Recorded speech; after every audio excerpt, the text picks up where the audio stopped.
ये binary tree है जो हमें स्लाइड में दिख रहा है और इसको हम प्रोग्राम में इम्प्लीमेंट करने वाले हैं। यहाँ पर हमारे पास एक रूट नोड होगा 12 और उसके दो चाइल्ड होंगे, एक 50 और एक 17। 50 लेफ्ट साइड और 17 राइट साइड। ये बेसिक एक बाइनरी ट्री है। 50 का अगेन दो चाइल्ड हम बनाएंगे, एक होगा -2 और एक 0। वैसे 17 का भी 1 और 70। तो ये वाला एक ट्री हम प्रोग्राम में कैसे इम्प्लीमेंट करेंगे, स्टार्ट करते हैं। Hash include stdio.h hash include, क्योंकि सी लैंग्वेज में बना रहे हैं तो फिर हम हैश इंक्लूड stdio.h और कौनियों का यहाँ जरूरी पड़ेगा। सबसे पहले एक स्ट्रक्ट बना देते हैं। ये स्ट्रक्ट नोड नाम से मैं बना रहा हूँ और इस स्ट्रक्चर के अंदर दो पॉइंटर होंगे, वो भी स्ट्रक्ट टाइप के पॉइंटर्स होंगे। एक तो लेफ्ट नाम से एक पॉइंटर होगा, लेकिन ये स्ट्रक्ट नोड टाइप का पॉइंटर होगा, और राइट नाम का भी एक पॉइंटर होगा। अभी एक बार बना देता हूँ मैं, स्ट्रक्ट नोड राइट नाम का पॉइंटर। अब यहाँ एक डेटा, आप चाहो तो इस वेरिएबल का नाम डेटा रख सकते हो, चाहो तो इस वेरिएबल का नाम इन्फो रख सकते हो, चाहो तो इस वेरिएबल का नाम आइटम रख सकते हो। मैं अभी के लिए इसका नाम डेटा रख रहा हूँ। अब इसके बाद है void main। यहाँ जाने के बाद मैं चाहूँ, मेरे को अगर क्रिएट करना है नोड, तो मैं यहाँ पर क्रिएट नोड करके एक फंक्शन को कॉल करूँगा और उसके अंदर यहाँ पर मैं वैल्यू भेजूँगा, जैसे 12, क्योंकि यहाँ जो हमारे पास रूट नोड है सबसे ऊपर, उस रूट नोड में हमको 12 वैल्यू असाइन कराना है, 12 वैल्यू उसमें सौंपना है। तो क्रिएट नोड करके 12 वैल्यू में दे दूंगा। देखो क्रिएट नोड को मैं कुछ ऐसा बनाना चाहता हूँ कि ये ऑटोमेटिक नोड को जनरेट कर दे। तो क्रिएट नोड का डेफिनेशन भी होना चाहिए। यहाँ पर जो मैंने क्रिएट नोड लिखा है ये फंक्शन कॉलिंग है, यहाँ पर है उसका डेफिनेशन। इंटीजर डेटा नाम से एक वेरिएबल ले लेता हूँ। इसका रिटर्न टाइप क्या होगा, अब ये क्रिएट कर रहा है नोड तो इसको एड्रेस रिटर्न करना पड़ेगा। तो स्ट्रक्ट नोड टाइप का ही ये कोई एड्रेस रिटर्न करेगा, जो भी एड्रेस वो रिटर्न करेगा वो एड्रेस इसको मिलेगा। इसका मतलब यहाँ पे मेरे पास रूट होना चाहिए। तो एक काम करता हूँ, स्ट्रक्ट नोड टाइप का रूट नाम से मैं एक पॉइंटर बना देता हूँ और उसके अंदर इसको असाइन करा देता हूँ। ठीक है, अब स्ट्रक्ट नोड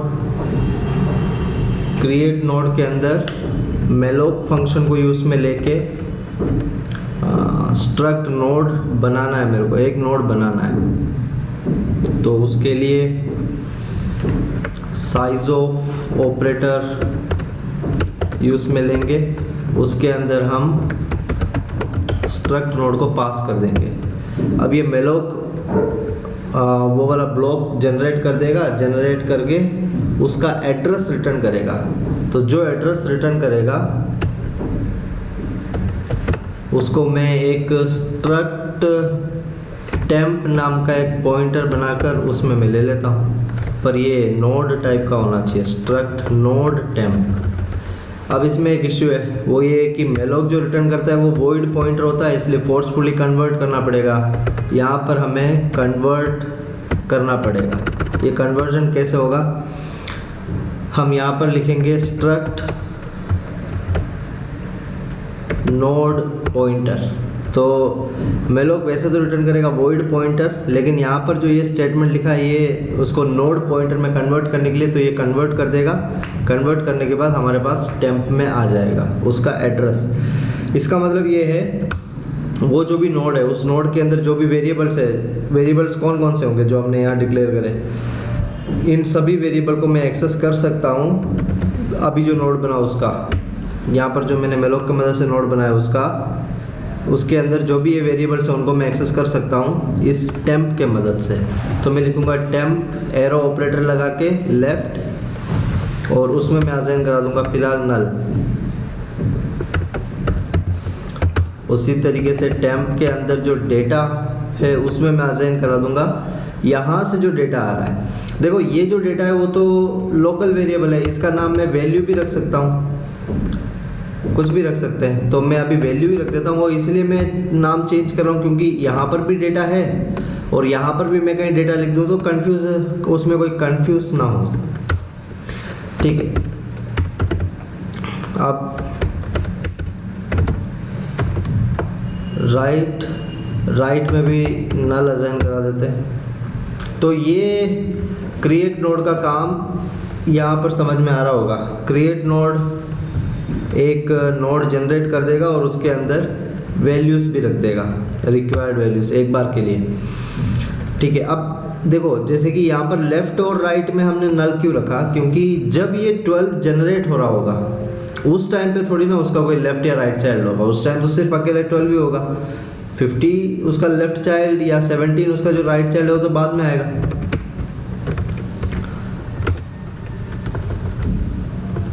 ठीक है, अब रिटर्न करा देते हैं, रिटर्न टेम्प।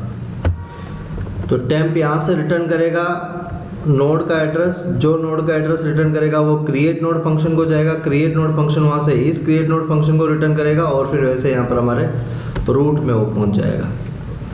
अब इसके बाद मेरे को लेफ़्ट चाइल्ड बनाना है 50। अगर लेफ़्ट चाइल्ड 50 मेरे को बनाना है तो देखो कैसे बनाऊँगा। मैं बोलूँगा रूट जो हमारा पॉइंटर है उसके अंदर वो एक नोड को पॉइंट कर रहा है, इसने जो एड्रेस रिटर्न करा था ना उसी नोड को, उस नोड के अंदर एक लेफ़्ट है, उसी लेफ़्ट में हमने यहाँ से नल भेजा था। तो उस लेफ़्ट में एक और नोड को क्रिएट कर दो और उसका एड्रेस रख दो और उसका वैल्यू रख दो 50। एड्रेस हमें नहीं पता होगा 50। अब ये जो रूट है उसके राइट में एक नोड क्रिएट करो और नोड क्रिएट करके हमें 17 पुट करना वैल्यू, यहाँ पर 17 पुट कर देंगे। अब इसके बाद हमें -2 0 ये वाले वैल्यूज़ को पुट करना है। तो ध्यान से देखो कैसे होगा।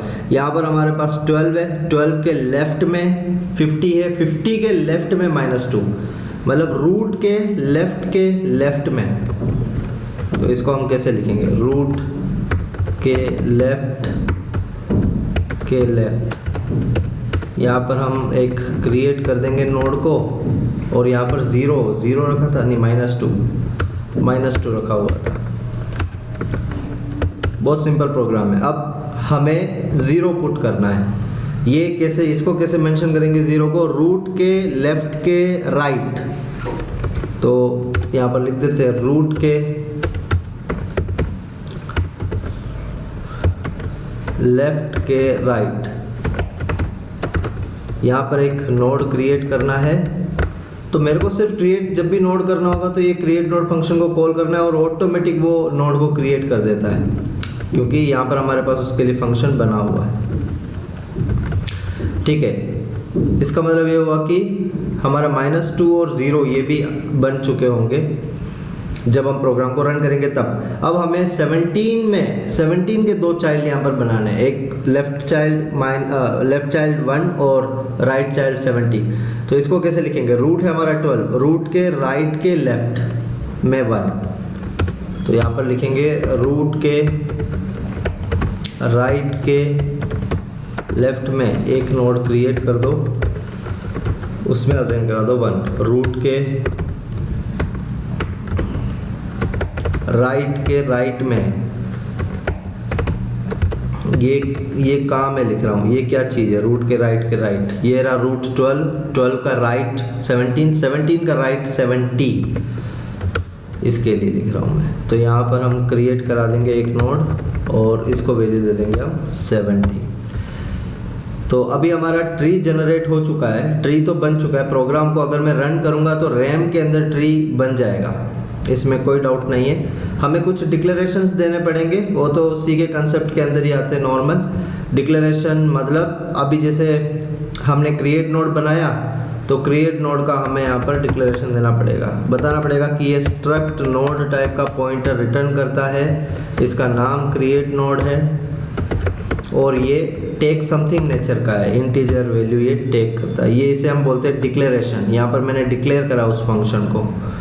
तो अगर कोई यूज़र डिफाइंड फंक्शन हम बनाते हैं तो उसको डिक्लेयर करने की ज़रूरत है। और वैसे अगर आप देखोगे तो ये स्ट्रक्ट नोड ये खुद भी एक डिक्लेरेशन ही है, ये खुद भी नोड का डिक्लेरेशन ही है, ठीक है।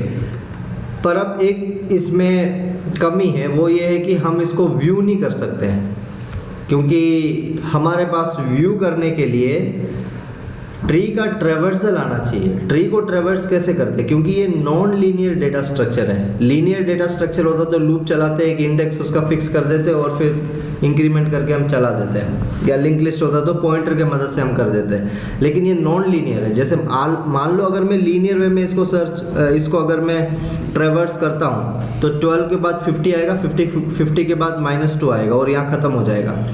मतलब वो बाकी सारे एलिमेंट्स को वो देखेगा ही नहीं, देख ही नहीं पाएगा लीनियर स्ट्रक्चर में जाएगा तो इसका ट्रेवर्सल कैसे होता है, पहले वो हम कंसेप्ट देखेंगे, उसके बाद में उसका हम प्रोग्राम बनाएंगे। तो फिलहाल के लिए इतना ही, हम ट्रेवर्सल देखेंगे नेक्स्ट वीडियो में।